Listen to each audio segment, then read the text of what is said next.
ঠাকুরের লেখা লুকোচুরি। আমি যদি দুষ্টুমি করে চাপার গাছে চাপা হয়ে ফুটি, ভোরের বেলা মা গো ডালের পরে কচি পাতায় করে লুটো ফুটি। তবে তুমি আমার কাছে হারো, তখন কি মা চিনতে আমায় পারো? তুমি ডাকো খোকা কোথায় ওরে, আমি শুধু হাসি চুপটি করে। যখন তুমি থাকবে যে কাজ নিয়ে, সবই আমি দেখব নয়ন পেলে। স্নানটি করে চাপার তলা দিয়ে আসবে তুমি পিঠেতে চুল ফেলে। এখান দিয়ে পুজোর ঘরে যাবে, দূরের থেকে ফুলের গন্ধ পাবে।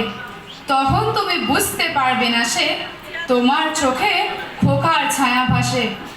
দুপুরবেলা মহাভারত হাতে বসবে তুমি সবার খাওয়া হলে। গাছের ছায়া ঘরের জানালাতে পড়বে এসে তোমার পিঠে কোলে। আমি আমার ছোট্ট ছায়াখানি দোলাবো তোর বইয়ের পরে আনি।